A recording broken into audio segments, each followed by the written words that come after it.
One of the contributions of the Presbyterian Church throughout history has been exactly this. The mind and the soul are not enemies. They're allies. The Presbyterian Church has started universities, seminaries, early in the Presbyterian Church, or early in our country's history, and continue to do the same thing for folks of all races and creeds and ages. There is no disconnect between spiritual and intellectual pursuits. And may I be so bold as to say, I don't think you can be an intellectual without also being spiritual. As the mind expands, so does the soul, and vice versa. Loving God with all your mind means making the most of your mind by learning as much as you can about as much as you can. But the test is knowing how much you don't know. And that gets us to our second piece called humble curiosity.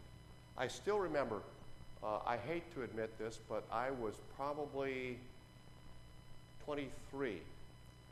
I was in my first year of seminary before I realized how much I didn't know.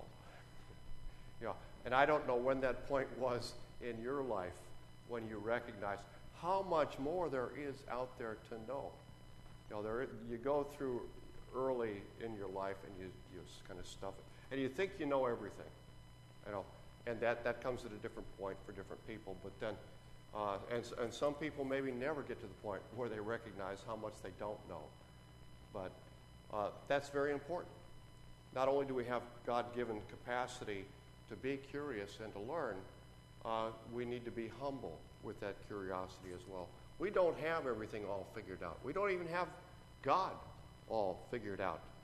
And what if we had the intellectual courage to be able to admit that? That God's answer to our questions isn't always knowledge. God's answer to our questions is a relationship with Jesus Christ. And that may be the answer to all of our questions.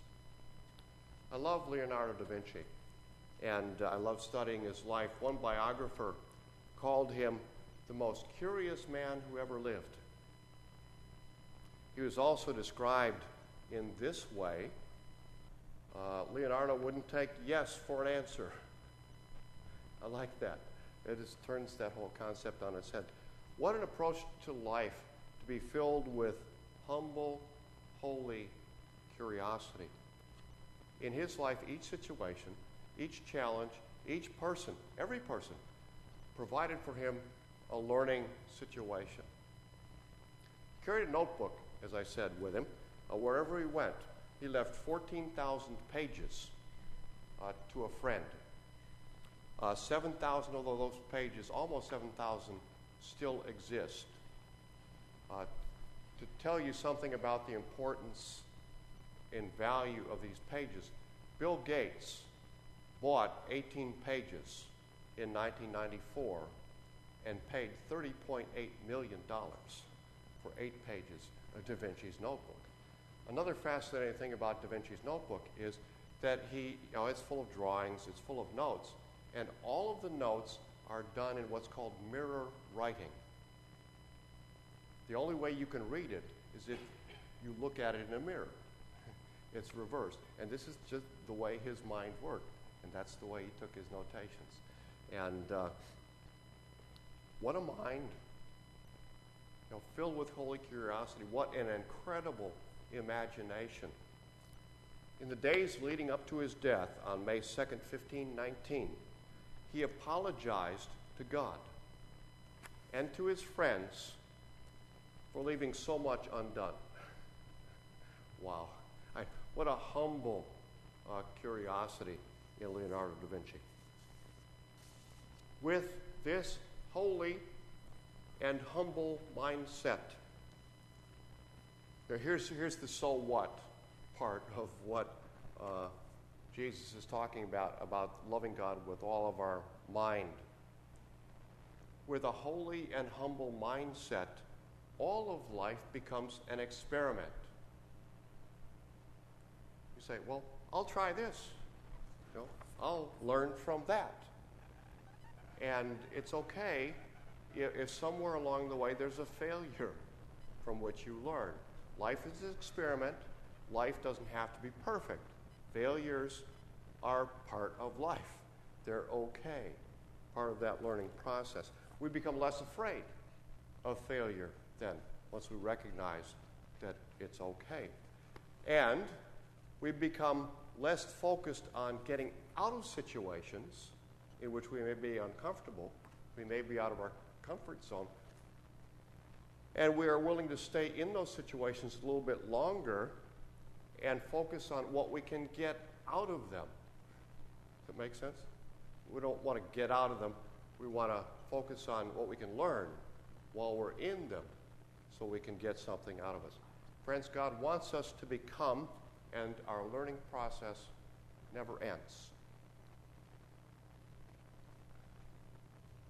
So to wrap things up, let me say then that a lack of faith is really a failure in our God-given imagination. It's the inability or the unwillingness to entertain thoughts of a God who is immeasurably greater than we can imagine, who is able to do more than we're able to ask. I thank God for logic, but I'm thanking God even more the older I get for imagination. A lack of imagination, I just said a lack of faith, is a failure of our God-given imagination. Let me also piggyback on that and say a lack of imagination is a spiritual shortcoming. We flip that on its head. We need to ask the why questions I talked about earlier. But knowing the God that we have, knowing the God that we love, knowing the God that we want to love more and more with our heart and our soul and our minds, we need to ask the why not questions. The why are important.